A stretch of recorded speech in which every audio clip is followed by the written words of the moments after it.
प्यारे बच्चों, आप सभी का हमारे चैनल पे बहुत बहुत स्वागत है। दोस्तों, आज के इस वीडियो के माध्यम से क्लास 10th के बच्चों के लिए साइंस का एक महा मैराथन वीडियो लेकर आ चुका हूं। और बच्चों, इस वीडियो के माध्यम से मैं आप सभी के लिए साइंस के पूरे किताब के जितने भी यहाँ पे मोस्ट इंपोर्टेंट दीर्घ उत्तरीय प्रश्न बन सकते हैं, उन सभी प्रश्नों को एक ही वीडियो के माध्यम से कवर करेंगे। दोस्तों, ये जो वीडियो है उन विद्यार्थियों के लिए खास होने वाली है जो कि अब की बार 2024 बोर्ड परीक्षा में साइंस का पेपर देने वाले हैं। दोस्तों, एक ही वीडियो में आप सभी का मैं पूरा का पूरा साइंस का यहाँ पे किताब खत्म कर दूंगा।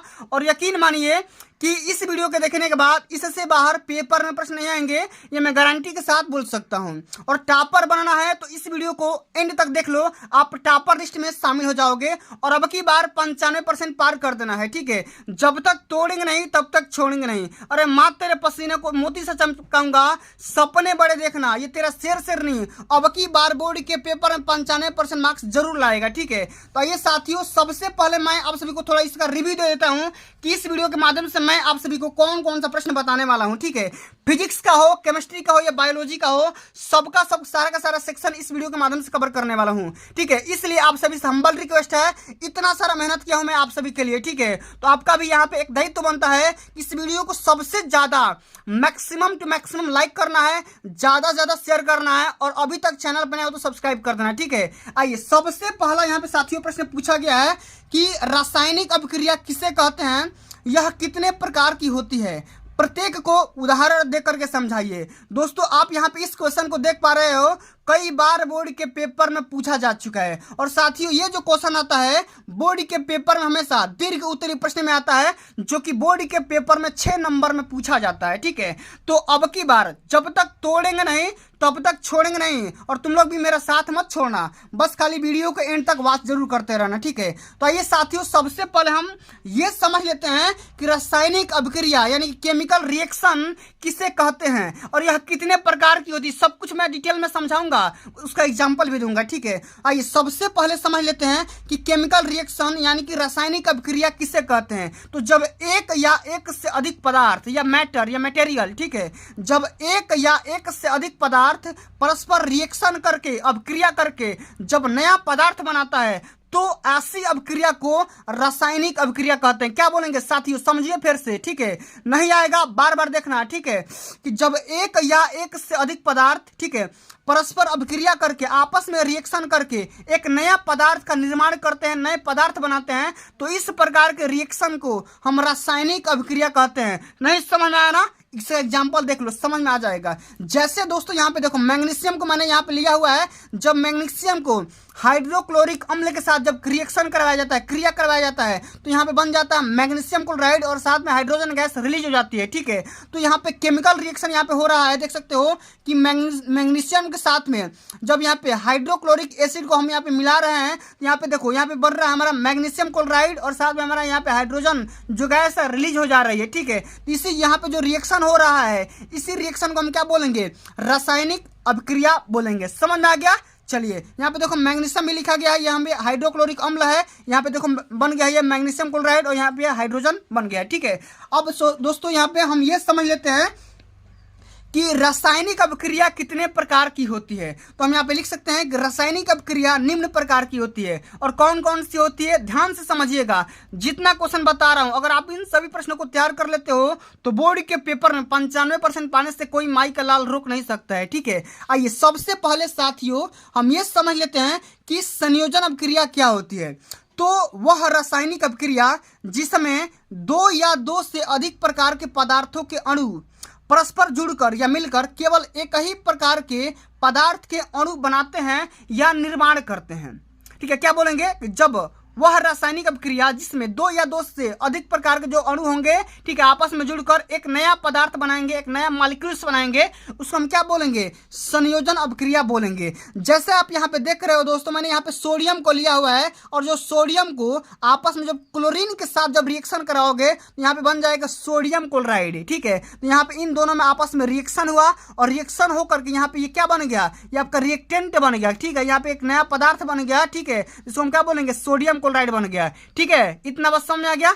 और यहाँ पे देखो, अगला जो हमारा रिएक्शन होता है वियोजन अपक्रिया बोलते हैं, ठीक है। वियोजन अपक्रिया है तो वह रासायनिक अपक्रिया जिसमें कोई यौगिक अपने अवयवी तत्वों या सरल यौगिकों में वियोजित हो जाता है, टूट जाता है, ठीक है, उसको हम क्या बोलेंगे? वियोजन अपक्रिया बोलेंगे। जैसे आप यहाँ पे देखो, यहाँ पे मैंने जल को लिया हुआ है और यहाँ पे जल को जब आपस में इसका विद्युत वियोजन करोगे, ठीक है, विद्युत अपघटन करोगे तो जो जल के जितने भी मॉलिक्यूल्स है आपस में टूट जाएंगे, यानी कि जो जल होगा दो पार्ट में टूट जाएगा, एक होगा हाइड्रोजन, एक होगा ऑक्सीजन, यानी कि H2 और O2 में आपस में क्या हो जाएगा? टूट जाएगा, वियोजित हो जाएगा। इसी को हम क्या बोलेंगे? वियोजन अपक्रिया बोलेंगे। समझ में आ गया? अगर समझ में आ गया होगा तो एक बार थम्स अप कर देना, वीडियो को लाइक कर देना। आइए दोस्तों, हम अब अगले रिएक्शन के बारे में बात करते हैं, विस्थापन अपक्रिया। कई बार बोर्ड के पेपर में पूछा गया है इसका एग्जाम्पल।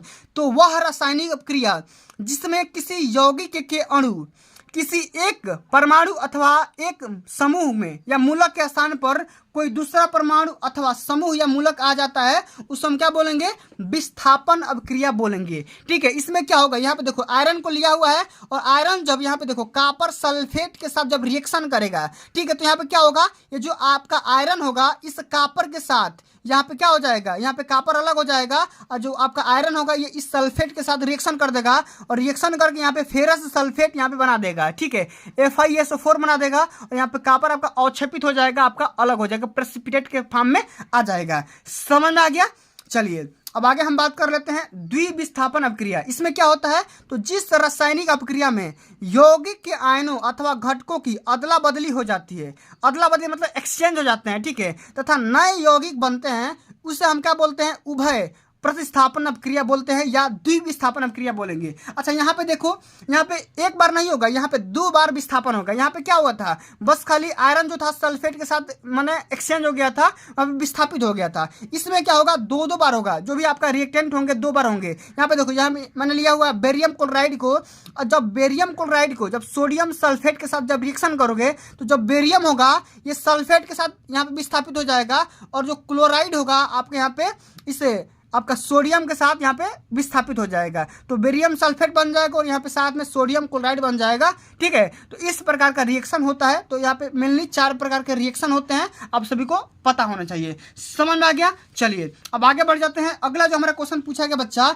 ये जो क्वेश्चन है फिजिक्स का क्वेश्चन है, कई बार बोर्ड के पेपर में पूछा गया है और अब की बार 2024 बोर्ड परीक्षा में गारंटी ले सकता हूँ ये क्वेश्चन आएगा, ठीक है। अगला हमारा क्वेश्चन क्या है कि विद्युत मोटर का कार्यकारी, ठीक है, सिद्धांत क्या होता है?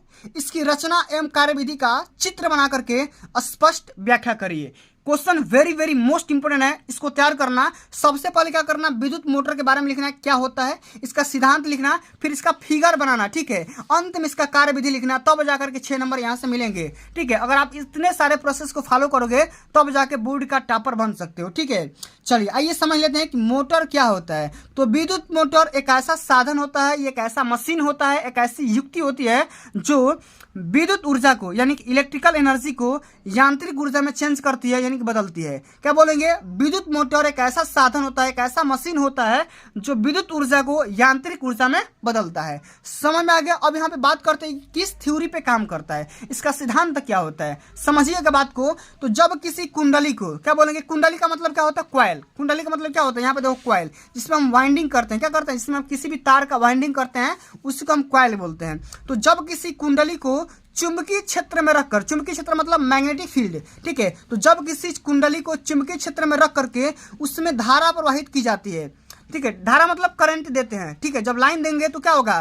कुंडली पर एक बलयुग्म कार्य करने लगता है। बलयुग्म मतलब कपल, ठीक है, इस प्रकार का, ठीक है, इस प्रकार का उल्टा अपोजिट में 2 प्रकार के फोर्स लगेंगे, उसी को हम कपल बोलते हैं। और यहाँ पे कपल कार्य करना स्टार्ट कर देता है, जो कुंडली को घुमाने का प्रयास करता है, जो कुंडली को घुमाने का प्रयास करता है। और यदि कुंडली अपनी अक्ष पर घूमने के लिए स्वतंत्र हो, फ्री हो, तो वह घूमने लगती है। क्या हो जाती है? वो घूमना स्टार्ट कर देती है और उसी के थ्रू क्या हो जाता है? हमारा पहिया और यहाँ पे जो भी हमारा ये आपका जो वलय होता है वो नाचना स्टार्ट हो जाता है, ठीक है। यहाँ पे देखो इसका फिगर बनाया गया है। यहाँ पे देखो ये जो चुंबक यहाँ पे है, चुंबक यहाँ पे 2 पोल है, एक नॉर्थ पोल, यहाँ पे साउथ पोल। इसी दोनों के बीच में हम इस कॉइल को रख देते हैं और कॉइल को हम क्या कर देते हैं, इस विभक्त वाला के साथ कनेक्ट कर देते हैं, यहाँ पे ब्रश वगैरह लगा देते हैं, ठीक है। और जो हमारी ये जो हमारी कुंडली होती है अपने अक्ष पे एक्सिस के बहुत रोटेशन करने के लिए फ्री होती है।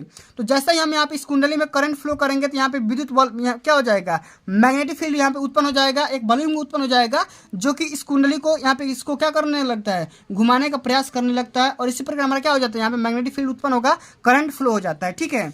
चलिए इसका कार्यविधि समझ लेते हैं कि जब बैटरी को, ठीक है, जब बैटरी से कुंडली में विद्युत धारा प्रवाहित करते हैं तो फ्लेमिंग के बाएं हाथ के नियम से, ठीक है, कुंडली की भुजाओं AB और CD पर बराबर परंतु विपरीत दिशा में 2 बल कार्य करने लगते हैं। यहाँ पे देखो AB कुंडली, यहाँ पे देखो AB और यहाँ पे DC, ठीक है, इस पे 2 बराबर और यहाँ पे विपरीत दिशा में बलयुग में काम करने लगते हैं, ठीक है, जिसके कारण कुंडली दक्षिण दिशा में घूमने लगती है, ठीक है, दक्षिण दिशा में घूमने लगती है। और कुंडली के साथ उसके सिरे पर लगे जो विभक्त वलय भी होते हैं ये भी घूमना स्टार्ट कर देते हैं, ये भी क्या हो जाएंगे, घूमना स्टार्ट कर देते हैं। और इन विभक्त वलयों की सहायता से धारा की दिशा इस प्रकार रखी जाती है कि कुंडली पर बल लगा करके एक ही दिशा में कार्य कराएं, ठीक है, अर्थात कुंडली एक दिशा में घूमने लगे, ठीक है। इस प्रकार से आप सभी को पूरा यहाँ पे मैटर लिखना है, ठीक है। चलिए इसी प्रकार एक और क्वेश्चन आता है कि चुंबकीय प्रेरण के सिद्धांत पर आधारित एक डायनेमो को सचित्र वर्णन करिए, ठीक है, यानी कि डायनेमो क्या होता है, ठीक है। तो इसके बारे में समझेंगे, इसके डायनेमो समझेंगे कि डायनेमो क्या होता है, सिद्धांत देखेंगे, रचना, ठीक है, इसके बारे में इसके जो पार्ट्स होते हैं, और अंत में देखेंगे कि इसमें सर्पी बल और ब्रश का काम पूछता है, ठीक है। सब कुछ मैं बताऊंगा, डिटेल में बताऊंगा, ठीक है, बस खाली आप लोग एंड तक देखते रहो। आइए समझते हैं कि विद्युत जो आपका मोटर होता है, यहाँ पे देखो जो आपका जनरेटर होता है उसको हम क्या बोलते हैं, डायनेमो बोलते हैं, ठीक है, जनरेटर को, ठीक है। तो यहाँ पे समझ लेते हैं कि जनरेटर होता क्या है। तो विद्युत जनरेटर यानी कि इसको हिंदी में जनित्र बोलते हैं। तो विद्युत जनित्र अथवा डायनेमो वह यंत्र होता है, वह मशीन होता है जो यांत्रिक ऊर्जा को विद्युत ऊर्जा में बदलता है। जनरेटर को सभी को पता होता है, जब आप उसमें ऑयल डालते हो, तेल डालते हो तो क्या करता है, करंट देता है, ठीक है, DC देता है, ठीक है। तो विद्युत जनित्र विद्युत चुंबकीय प्रेरण के सिद्धांत पर काम करता है, उसी पे बेस होता है। और यह 2 प्रकार का होता है, ठीक है ना, कितना प्रकार का होता है, 2 प्रकार का होता है, ठीक है। चलिए अब इसका थोड़ा हम सिद्धांत समझ लेते हैं कि किस सिद्धांत पे काम करता है। तो जब किसी बंद कुंडली मतलब क्लोज कॉइल में, ठीक है, तो जब किसी क्लोज कॉइल को चुंबकीय धारा में तेजी से घुमाया जाता है तो उसमें से गुजरने वाली जो भी फ्लक्स होती है उस फ्लक्स में निरंतर परिवर्तन होता रहता है। परिवर्तन मतलब चेंज हो जाएगा, फ्लक्स में हमेशा क्या होगा, परिवर्तन हो जाएगा, ठीक है, जिसके कारण कुंडली में एक प्रेरित विद्युत वाहक बल, ठीक है, EMF इंड्यूस हो जाएगा, ठीक है। और वही जो आपका बाह्य परिपथ व कुंडली में प्रेरित विद्युत धारा बहने लगती है। अतः हम यह बोल सकते हैं कि कुंडली को घुमाने में व्यय यांत्रिक ऊर्जा विद्युत ऊर्जा में परिवर्तन हो जाती है, ठीक है। यहाँ पे देखो इसकी रचना, यहाँ पे अगर बात करेंगे तो प्रत्यवर्ती धारा जनित्र के मुख्य 3 भाग होते हैं। सबसे पहला होता है क्षेत्र चुंबक, उसके बाद कुंडली और उसके बाद आता है सर्पी वलय तथा ब्रश, ठीक है। तो इन तीनों के बारे में यहाँ पे लिखना होता है। सबसे पहले यहाँ पे समझ लो नॉर्थ पोल, साउथ पोल, और इसी के बीच में यहाँ पे हम डायनेमो को, यहाँ पे कॉइल को रख देते हैं। और यहाँ पर ये विभक्त वलय होता है जो कि यहाँ पर सर्पी वलय के नाम से जानते हैं, और ब्रश यहाँ पे काम भी होता है, ठीक है। यहाँ पे जो हमारा बल्ब लगा होता है, यहाँ पे AC देंगे, यहाँ पर हमारा जो भी केमिकल रिएक्शन से क्या होगा, यहाँ पे हमारा AC हमें जनरेट हो जाएगा, DC जनरेट हो जाएगा, यहाँ पर आपका बल्ब बनना स्टार्ट हो जाएगा, ठीक है। तो समझ लेते हैं कि क्षेत्र चुंबक क्या होता है। तो क्षेत्र चुंबक यह एक शक्तिशाली चुंबकीय ध्रुव होता है, उसका खंड होता है, पार्ट होता है, जिसके बीच में कुंडली को हम लगते हैं। यहाँ पे कुंडली यानी कॉइल को रखा जाता है, ठीक है। अब आगे समझ लेते हैं कि कुंडली आपका क्या होता है भाई। तो कुंडली एक आयताकार कुंडली होती है जो कच्चे लोहे के क्रोट पर पृथक्कृत, ठीक है, तांबे के तारों को लपेट करके बनाया जाता है। कुंडली मतलब उसी पे कॉइल करके बनाओ, ठीक है, तार से लपेट करके बनाया जाता है। अब यहाँ पे हम ये समझ लेते हैं कि सर्पी वलय या ब्रश क्या होते हैं। तो ये तांबे के बने 2 छल्ले होते हैं या सर्पी वलय होते हैं, जिनका संबंध एक ओर तो कुंडली ABCD से आए तारों को तांबे के तारों का होता है, और दूसरी ओर कार्बन के बने 2 ब्रशों XY से जुड़ा होता है, ठीक है। इन ब्रशों का संबंध बाह्य परिपथ जिसमें धारा को भेजनी होती है उसी का करना होता है। ये वाले देख लो, इसी को हम क्या बोलते हैं, सर्पी वलय या ब्रश बोलते हैं, ठीक है। समझ में आ गया। चलिए आगे हम बढ़ जाते हैं। अगला जो कि वेरी मोस्ट इंपोर्टेंट क्वेश्चन है बच्चा, कि फ्लेमिंग के बाम हाथ का नियम क्या होता है। कई बार बोर्ड के पेपर में पूछा गया है कि फ्लेमिंग के बाम हाथ का नियम बताइए, इसका फिगर भी बनाइए। सब कुछ मैं बताऊंगा, किस नियम पे बेस होता है, कैसे याद करोगे, सब कुछ मैं आप सभी को बताने वाला हूँ, ठीक है, समझते रहिएगा। तो किसी धारावाही चालक के चारों ओर क्या बोलेंगे, किसी धारावाही चालक, धारावाही मतलब जिसमें करंट फ्लो हो सकती है, ठीक है। तो किसी धारावाही चालक के चारों ओर चुंबकीय क्षेत्र की दिशा को मैक्सवेल के दक्षिण हस्त नियम से ज्ञात किया जाता है। इस नियम के अनुसार ये देखो, ये मैक्सिमम का, ये मैक्सवेल का ये कारक नियम होता है, इसको हम बोलते हैं दक्षिण हस्त नियम भी बोल सकते हैं। और इस नियम के अनुसार हम ये बोल सकते हैं कि यदि धारावाही चालक को दाहिने हाथ में इस प्रकार पकड़े कि अंगूठा जो होगा आपका चालक में प्रवाहित दिशा, धारा की दिशा को निर्देशित करे। जो आपका अंगूठा जो होगा, ये जो अंगूठा जो आप थंब देख रहे हो, ये करंट की दिशा को, डायरेक्शन को आपका शो करे, ठीक है। चलिए, तो चालक को पकड़ने वाली जो उंगलियां होगी वो दिशा चुंबकीय क्षेत्र का बताएगा। जो आपका उंगली होगी ये चुंबकीय क्षेत्र की दिशा बताएगी, और ये क्या होगा आपका, ये करंट का दिशा बताएगा, ठीक है। इतना बात। अगला हम यहाँ पे लिखेंगे कि चुंबकीय फ्लक्स में धारावाही चालक पर बल की दिशा फ्लेमिंग के बाम हाथ के नियम के अनुसार ज्ञात कर सकते हैं। अब यहाँ पे लिखेंगे कि फ्लेमिंग के बाम हाथ का नियम क्या बोलता है, आराम से समझिएगा। यहाँ पे देखो लिखा गया है, ठीक है। तीन प्रकार के अंगूठा को, ये तर्जनी को, यहाँ पे मध्यमा को इस प्रकार रखना है कि तीनों आपस में 90 डिग्री के एंगल बनाए, ठीक है। यहाँ पे लिखेंगे कि इस नियम के अनुसार यदि बाएं हाथ की प्रथम 3 अंगुलियों को एक दूसरे के लंबवत मतलब 90 डिग्री इस प्रकार रखा जाए कि तर्जनी चुंबकीय क्षेत्र की दिशा में, मध्यमा धारा की दिशा में, और अंगूठा जो होगा आपका चालक की दिशा पर जो भी आपका होगा आरोपित बल की दिशा को निर्देशित करेगा, ठीक है। जो आपका ये अंगूठा होगा ये चालक पर बल कितना फोर्स लगेगा ये बताएगा। ये जो आपका तर्जनी होगी चुंबकीय क्षेत्र की दिशा बताएगी, और मध्यमा जो होगा करंट की दिशा बताएगी, करंट बताएगा, ठीक है। तो इतने सारे आपको चीज़ पॉइंट यहाँ पे याद रखना है, ठीक है। अब चलिए, अब बाम हाथ का नियम तो देख लिया, अब इसी प्रकार हम फ्लेमिंग के दाएं हाथ का नियम भी निपट लेते हैं, ठीक है। समझ लेते हैं कि बाएं हाथ का नियम क्या बोलता है। तो फ्लेमिंग के बाएं हाथ का नियम यहाँ पे देखो, तीनों का आपस में 90 डिग्री को सेम टू सेम वही रखना है, ठीक है। इसमें देखो ये जो अंगूठा होगा गति का दिशा बताएगा, ये जो आपका तर्जनी होगी चुंबकीय क्षेत्र की दिशा बताएगी, और ये जो आपका मध्यमा होगा ये प्रेरित धारा की दिशा बताएगा, ठीक है। लेकिन यहाँ पे डिटेल में समझते हैं कि फ्लेमिंग के बाएं हाथ का नियम क्या बोलता है। तो यदि किसी चालक को चुंबकीय क्षेत्र में गति कराएं, किसी भी कंडक्टर को चुंबकीय क्षेत्र में अगर हम गति कराएं, मोशन कराएं, तो उसमें प्रेरित विद्युत वाहक बल उत्पन्न हो जाता है, सभी को पता है, ईएमएफ इंड्यूस हो जाएगा और परिपथ बंद हो जाता है, ठीक है। तो परिपथ में प्रेरित धारा भी प्रवाहित होने लगती है, जिसकी दिशा को हम फ्लेमिंग के दाएं हाथ के नियम के अनुसार ज्ञात कर सकते हैं। और ये जो नियम बोलता है, यहाँ पे लिखा गया है कि यदि हम अपने दाएं हाथ की तर्जनी, मध्यमा अंगुली तथा अंगूठे को एक दूसरे के लंबवत फैला करके रखें, तो तर्जनी अंगुली जो होगी चुंबकीय क्षेत्र की दिशा बताएगी, अंगूठा जो होगा चालक की दिशा बताएगा, ठीक है, और मध्यमा जो होगा आपका प्रेरित विद्युत धारा की दिशा बताएगा, ठीक है। इतने सारे पॉइंट आपको याद रखना है, ठीक है। इसी प्रकार हम क्वेश्चन की तरफ बढ़ते हैं। अगला हमारा क्वेश्चन है फैराडे के विद्युत चुम्बकीय प्रेरण के नियम बताइए तथा प्रेरित विद्युत वाहक बल का सूत्र भी लिखना है। कैसे लिखोगे ध्यान से समझिएगा, ठीक है। यहाँ पे इसको क्वेश्चन को बदल भी सकता है कि विद्युत चुम्बकीय प्रेरण के नियम को लिखिए या फ्लेमिंग के दाएं हाथ का नियम लिखिए। तो मैंने तो ऑलरेडी बता दिया, फ्लेमिंग के बाएं हाथ का नियम भी बता दिया, दाएं हाथ का नियम भी बता दिया, ठीक है। यहाँ पे समझ लेते हैं कि फैराडे ने जो भी अपना नियम दिया था चुम्बकीय प्रेरण के संबंध में, उसके बारे में हम डिटेल में समझते हैं। तो सबसे पहला नियम को समझते हैं, 2 नियम दिए थे उसने, ठीक है। तो पहला नियम क्या बोलता है, तो जब किसी बंद कुंडली में, बंद कुंडली मतलब कई बार समझा चुका हूँ, बंद कुंडली का मतलब होता है आपका सिस्टम क्लोज होना चाहिए। तो जब किसी क्लोज कॉइल से होकर के जाने वाली चुंबकीय बल रेखाओं में परिवर्तन होता है, तो उस कुंडली में प्रेरित विद्युत वाहक बल यानी कि ईएमएफ बल उत्पन्न हो जाएगा, सभी को पता होगा, जो केवल उसी समय तक रहता है जब तक चुंबकीय फ्लक्स में परिवर्तन करोगे। मतलब जब तक चुंबकीय फ्लक्स में आपका परिवर्तन होगा, चेंज होगा, तब तक आपका ईएमएफ प्रोड्यूस होता रहेगा, इंड्यूस होता रहेगा। और जैसे चुंबकीय फ्लक्स में परिवर्तन होना बंद हो जाएगा, यानी घुमाना बंद कर दोगे, तो आपका ईएमएफ भी क्या हो जाएगा, बंद हो जाएगा, ठीक है। चलिए अगला नियम समझ लेते हैं। ये नियम क्या बोलता है, किसी कुंडली में उत्पन्न विद्युत वाहक बल, ठीक है, इसका परिमाण दिया गया है कि कुंडली में से होकर के जाने वाली बल रेखाओं की संख्या में परिवर्तन दर का अनुपाती होता है, अनुक्रमानुपाती होता है, ठीक है, जो कि आपका फाई होता है, ठीक है। यहाँ पे लिखा गया है कि यदि किसी कुंडली से गुजरने वाली चुंबकीय फ्लक्स का मान φ1, ठीक है, सबसे पहले का यहाँ पे मान लिखा है φ1, और ये कुछ समय यानी डेल्टा टी के बाद इसका गुजरने वाला जो फ्लक्स का मान हो गया यहाँ पे φ2 हो गया। तो कुंडली में जो भी आपका फ्लक्स होगा उसका रेट ऑफ चेंजेस निकालेंगे तो क्या हो जाएगा, φ2 - φ1 अपन में डेल्टा टी, ठीक है। तो इसी प्रकार हम निकाल सकते हैं प्रेरित विद्युत वाहक जो बल यानी कि ई का जो मान होगा, ईएमएफ का जो मान होगा, ये डायरेक्टली प्रोपोर्शनल होगा कि φ2 - φ1 अपन में डेल्टा टी। यहाँ से प्रोपोर्शनल का साइन हटाएंगे तो यहाँ पे क्या आ जाएगा, के एक नियतांक आ जाएगा, हो जाएगा E = K × φ2 - φ1 अपन में डेल्टा टी। अगर हम यहाँ पे के का मान अगर हम 1 रखेंगे तो ई का माना जाएगा delta two minus delta one upon में डेल्टा टी, यानी phi two minus phi one upon में डेल्टा टी। और सभी को पता होगा कि ई का मात्रा क्या होता है, वोल्ट होता है।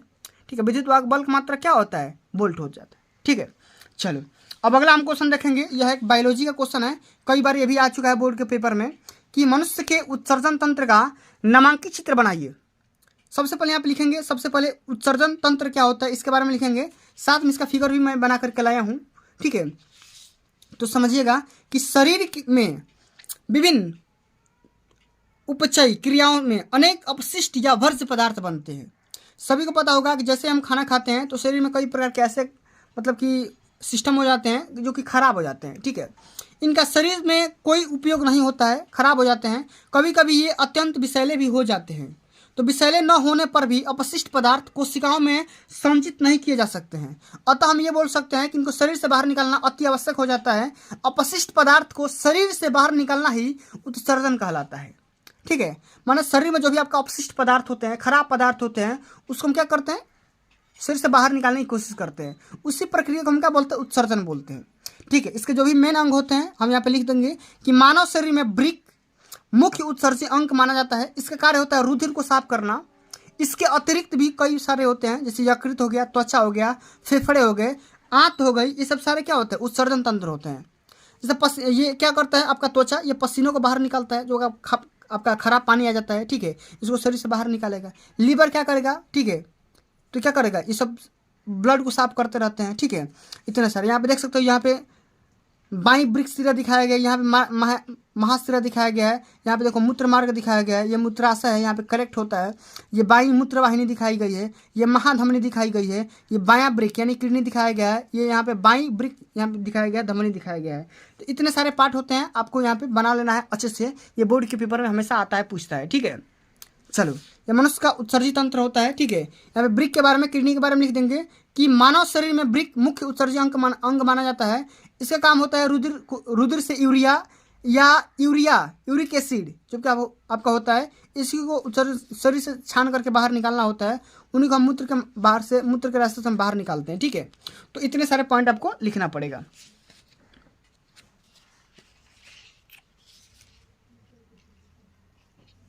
चलिए अब अगला जो हमारा क्वेश्चन पूछा गया बच्चा, ध्यान से समझिएगा कि प्रकाश संश्लेषण को परिभाषित करिए। ठीक है, क्या करना है, प्रकाश संश्लेषण को परिभाषित करना है। ठीक है, उसके बाद यहाँ पे बोला गया है कि इसकी क्रिया विधि भी समझाना है। तो ये भी बायोलॉजी का क्वेश्चन है, कई बार पूछा जा चुका है। सॉरी, यहाँ पे केमिस्ट्री का ये क्वेश्चन बोल सकते हो। ठीक है, या बायोलॉजी में भी आता है। ठीक है, ध्यान समझिएगा। प्रकाश संश्लेषण ये क्या होता है कि हरे पौधे जिनमें क्लोरोफिल या पर्ण रहित पाया जाता है, प्रकाश की उपस्थिति में पानी तथा कार्बन डाइऑक्साइड की सहायता से कार्बोहाइड्रेट विशेषकर ग्लूकोज का निर्माण कर देते हैं, और यही क्रिया प्रकाश संश्लेषण कहलाती है।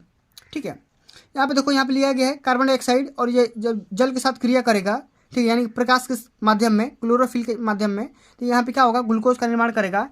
यही हमारा क्या हो जाता है, भोजन बन जाता है। ठीक है, साथ में हमें जल भी मिल जाएगा, हमें ऑक्सीजन भी मिल जाएगा।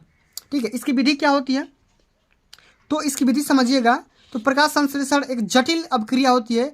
ये 2 चरण में, 2 स्टेप में कंप्लीट होती है। ठीक है, सबसे पहला आता है यहाँ पे प्रकाशिक अभिक्रिया, और दूसरा का आता है अप्रकाशिक अभिक्रिया। ठीक है, समझिएगा यहाँ पे ध्यान से। सबसे पहले यहाँ पे लिखा गया है प्रकाशिक अभिक्रिया। इसमें क्या करेंगे, यह जो अभिक्रिया है निम्न पद में प्राप्त होगी। सबसे पहले यहाँ पे सूर्य का प्रकाश अवशोषित होकर के हरित लौकों में ग्रेना में उपस्थित पर्ण रहित सक्रिय हो जाता है, और एडीपी से एटीपी का निर्माण करता है। एडीपी से क्या बनाएगा, एटीपी बनाएगा। ठीक है, जितना पॉइंट बता रहा हूँ सभी पॉइंट को ध्यान से समझिएगा। यहाँ पे देखो, ऊर्जावित क्लोरोफिल जो होगा, इसके द्वारा क्या होगा, जल का यानी H+ और OH- आयनों में विभक्त हो जाएगा और प्रकाशित अपघटित हो जाएगा। ठीक है, यहाँ पे देखो H2 क्या होगा, H आयन और OH आयन में डिवाइड हो जाएगा। ठीक है, इसी प्रकार अगला हम क्रम में लिखेंगे, जल के प्रकाश अपघटन से उत्पन्न OH आयन परस्पर मिलकर के पानी और ऑक्सीजन बनाते हैं।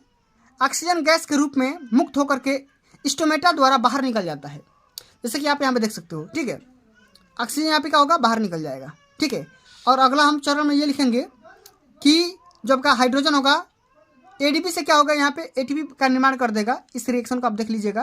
आपका सूर्य है, ये प्रकाशिक क्रिया है, फिर यहाँ पे अप्रकाशित क्रिया है। ठीक है, यहाँ पे हमारा भोजन प्राप्त हो जाएगा। तो इस प्रकार आपका प्रकाश संश्लेषण की जो क्रिया है संपन्न होती है। ठीक है, चलो एक और मोस्ट इंपॉर्टेंट क्वेश्चन को यहाँ पे देख लेते हैं, जो कि बोर्ड के पेपर में कई बार पूछा जा चुका है कि बेकिंग पाउडर का रासायनिक नाम अणुसूत्र क्या होता है और इससे बनाने की कौन कौन सी विधियाँ होती है। ध्यान से समझिएगा, ठीक है। चलिए कैसे लिखेंगे कि बेकिंग पाउडर का रासायनिक नाम होता है सोडियम बाइकार्बोनेट। क्या होता है? सोडियम बाइकार्बोनेट होता है। और इसका जो अणुसूत्र होता है वो होता है NaHCO3 होता है, ठीक है, सोडियम बाइकार्बोनेट। ठीक है, तो सबसे पहले तो यहाँ पे पहला जो यहाँ पे प्रश्न का उत्तर मिल गया कि बेकिंग सोडा का रासायनिक नाम क्या होता है? सोडियम बाइकार्बोनेट होता है। इसका अणुसूत्र क्या होता है? NaHCO3 होता है। अब बनाने की विधि कौन कौन सी होती है, इसका यूज क्या होता है, समझिए ध्यान से। बनाने की विधि, सोडियम यह जो होता है सोडियम हाइड्रोक्साइड से सांद्र विलयन में, सोडियम हाइड्रोक्साइड के सांद्र विलयन में और अधिक मात्रा में जब हम कार्बन डाइऑक्साइड के साथ जब क्रिया कराएंगे, रिएक्शन करवाएंगे, तो हमें क्या मिल जाएगा? Na2CO3 मिल जाएगा, साथ में हमें जल भी मिलेगा।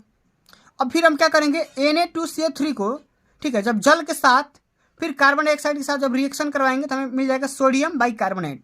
जिसे हम इसे खाने का सोडा भी बोल सकते हैं, इसी को हम बेकिंग पाउडर भी बोलते हैं, ठीक है। चलिए इसका गुण लिख लेते हैं। गुण भी पूछा है, उपयोग भी पूछा है। तो यह सफ़ेद कलर का होता है, जो क्रिस्टलीय माध्यम में होता है, ठीक है, जल में अल्प विलेय प्रकार का होता है। इसका जलीय विलयन अम्लीय होता है। इसको गर्म करने पर यह सोडियम कार्बोनेट में टूट जाता है, जिससे यहाँ पे देखो सोडियम कार्बोनेट में टूट गया, ठीक है। और तथा कार्बन डाइऑक्साइड भी हमें CO2 गैस दे देता है, ठीक है। इस प्रकार हम पूरे बात को यहाँ पे लिख सकते हैं।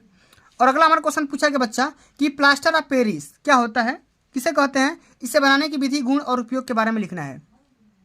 तो ध्यान से समझिएगा, कई बार बोर्ड के पेपर में आ चुका है ये क्वेश्चन, इसको हल्के में मत लेना, ठीक है। इसको हम जिप्सम ही बोलते हैं, कभी कभी इसको हम जिप्सम बोलते हैं, ठीक है। तो जिप्सम को, ठीक है, जिप्सम को जब हम 120 से लेकर के 130 डिग्री पर गर्म करते हैं, ठीक है, तो हमें ये प्लास्टर ऑफ पेरिस प्राप्त होता है। प्लास्टर ऑफ पेरिस खाने का सेंस यहाँ पे है, जो भी हम हार्डवेयर का टूट मोच होता है तो ये प्लास्टर ऑफ पेरिस का इस्तेमाल करते हैं, ठीक है। आगे बताएंगे भी। अभी कैसे बनाया जाता है ध्यान से समझिएगा।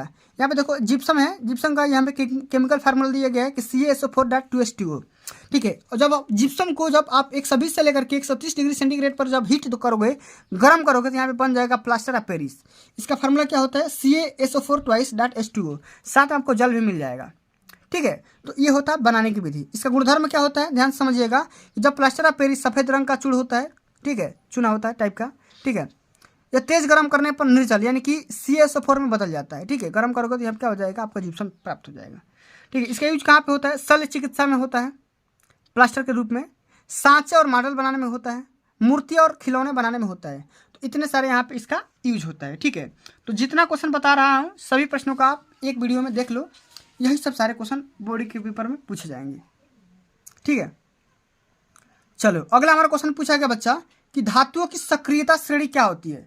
हाइड्रोजन से अधिक सक्रिय और दूसरा कम सक्रिय, ऐसे एक एक धातु का नाम लिखिए, ठीक है। या पूछा गया है कि विद्युत रासायनिक श्रेणी क्या होती है, इसके दो प्रमुख कार्य लिखिए, उपयोग लिखिए। तो आइए सबसे पहले हम ये समझ लेते हैं कि सक्रियता श्रेणी क्या होती है, ठीक है। तो धातुओं की सक्रियता श्रेणी वह सूची होती है, वह लिस्ट होती है जिसमें धातुओं को क्रियाशीलता के अवरोही क्रम में व्यवस्थित किया जाता है। क्या किया जाता है? व्यवस्थित, अरेंज किया जाता है। विस्थापन के बाद निम्न श्रेणी को विकसित किया गया, जिसे हम सक्रियता श्रेणी के नाम से जानते हैं, ठीक है। जैसे यहाँ पे कुछ धातुओं को मैंने यहाँ पे सक्रियता श्रेणी के हिसाब से लिखा हुआ है। जैसे यहाँ पे देखो potassium, sodium, calcium, magnesium, aluminium, zinc, iron, lead, hydrogen, copper, mercury या पारा, ठीक है, सिल्वर, गोल्ड, इस प्रकार के सक्रियता श्रेणी के हिसाब से लिखा गया है, ठीक है, यानी कि अवरोही क्रम में लिखा गया है। सबसे ऊपर लिखा गया सबसे अधिक अभिक्रियाशील, उसके बाद लिखा गया कि घटते हुए क्रम में यहाँ पे लिखा गया अभिक्रियाशील, अंत में यहाँ पे लिखा गया सबसे कम अभिक्रियाशील, यानी कि सबसे कम ये क्रियाशील होगा सोना, सिल्वर, इससे अधिक होगा ये सिल्वर, इससे अधिक होगा मरकरी, इससे अधिक होगा कॉपर, ठीक है। तो सबसे अधिक हम बात करेंगे तो ये पोटेशियम आपका सबसे ज़्यादा क्रियाशील होता है, ठीक है। चलिए आगे हम समझ लेते हैं कि हाइड्रोजन से अधिक जो आपका होगा सक्रिय धातु मैग्नीशियम, और कम सबसे क्या होगा धातु आपका कॉपर हो जाएगा। अब से पूछा भी है, ठीक है, हाइड्रोजन से अधिक सक्रिय और दूसरा कम सक्रिय बताना है, तो यहाँ पे क्या हो जाएगा आपका कॉपर हो जाएगा, ठीक है। चलिए इसका यूज हम कहाँ पे कर सकते हैं? इसका हम यूज कर सकते हैं विद्युत रासायनिक श्रेणी की सहायता से हम धातुओं की अभिक्रियाशीलता की तुलना कर सकते हैं, कौन सा कितना धातु क्रियाशील है, ठीक है। अगला हम ये कंटिन्यू कैलकुलेट कर सकते हैं कि विद्युत रासायनिक श्रेणी की सहायता से विभिन्न धातुओं द्वारा अम्लों में से हाइड्रोजन विस्थापित कर पाने की क्षमता की जानकारी हमें प्राप्त हो जाती है, ठीक है। तो इतने सारे हमें क्वालिटी प्राप्त हो जाते हैं, ठीक है।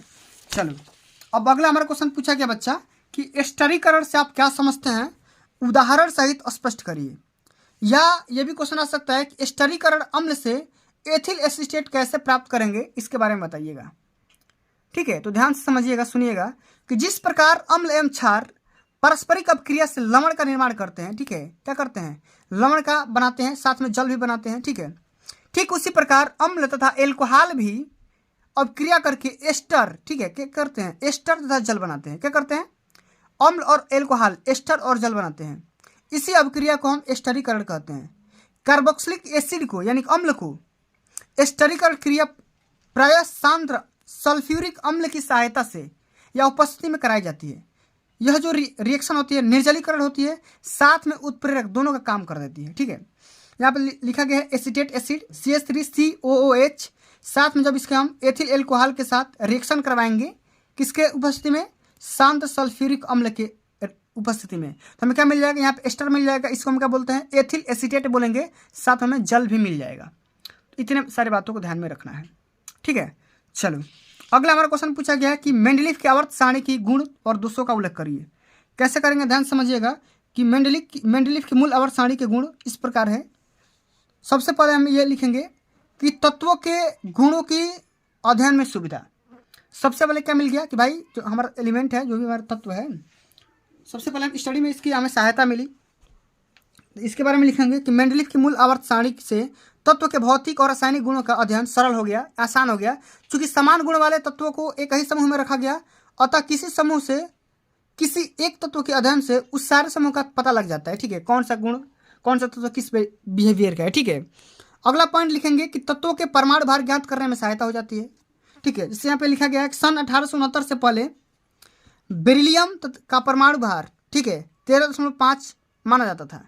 बेरिलियम के गुण मेंडलीफ के मूल आवर्त सारणी के द्वितीय समूह में तत्वों के गुण के समान हो जाता है। ठीक है, इतना यहाँ पे लिख सकते हैं। अगला पॉइंट लिखेंगे कि नए तत्वों की खोज में सहायता मिलती है। ठीक है, क्या लिखेंगे कि मेंडलीफ की आवर्त सारणी के कुछ स्थान रिक्त छोड़े गए थे। ठीक है, स्टार्टिंग में ये रिक्त स्थान उन तत्वों से संबंधित थे जिनकी खोज तब तक नहीं हुई थी। ठीक है, इन अज्ञात तत्वों के गुण तथा परमाणु भारों की भविष्यवाणी कर दी गई थी। नए तत्वों की खोज के साथ साथ इन रिक्त स्थानों की पूर्ति भी होती चली गई। ठीक है, तो हमें इस प्रकार का मेंडलीफ आवर्त सारणी से हमें लाभ होता चला गया। आगे हम ये बात लिखेंगे कि इसका कुछ दोष भी था। ठीक है, दोष को भी लिख लेंगे। क्या क्या दोष था भाई, कि अधिक परमाणु भार वाले तत्वों का कम परमाणु भार वाले के साथ में पहले रखा जाना, ये भी एक प्रकार का दोष थी भाई। कि मेंडलीफ की मूल आवर्त सारणी में सभी तत्वों के परमाणु भारों के प्रयोग के द्वारा स्थापित मानों को रखने पर यह पाया गया कि कहीं कहीं परमाणु भार के बढ़ते हुए क्रम में परिवर्तन हो जाता है, माने कहीं बड़ा कहीं छोटा को रख दिया जाता है। तो एक दोष है। अगला दोष हम ये लिख सकते हैं कि अनेक तत्वों के उचित स्थान का अभाव। ठीक है, माने कई सारे ऐसे एलिमेंट थे जिसका अनुचित स्थान मिल गया। अनेक तत्वों को खोज के मेंडलीफ की मूल आवर्त सारणी में उन्हें अनुचित स्थान नहीं मिल सका, उचित स्थान नहीं मिल सका, अनुचित स्थान मिला। ठीक है, अगला हम ये लिख सकते हैं कि समस्थानिकों तथा समभारिकों का स्थान।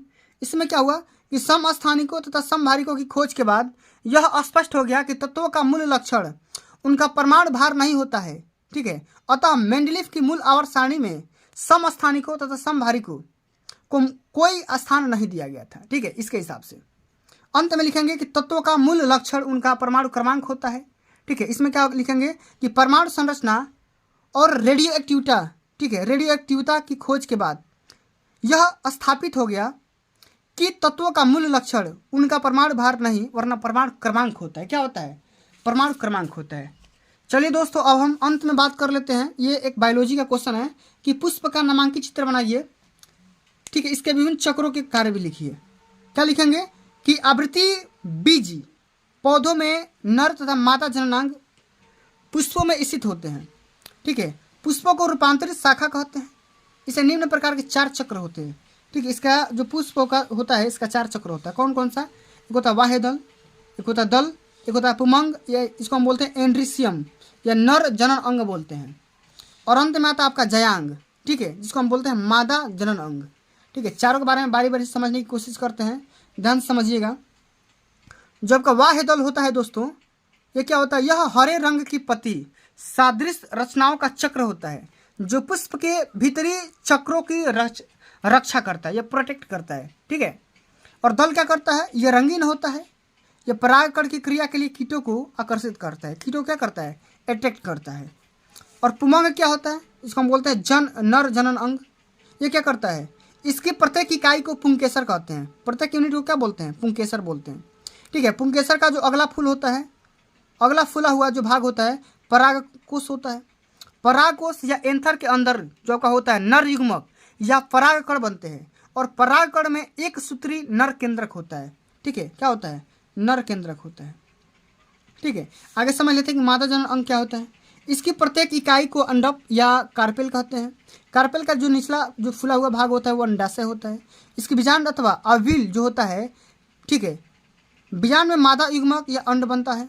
ठीक है, और बीजांड से बीज बनता है आपका। ठीक है, और जिन जंतुओं में नर तथा मादा युग्मक अलग अलग शरीर से बनते हैं उन्हें एक लिंगी कहते हैं।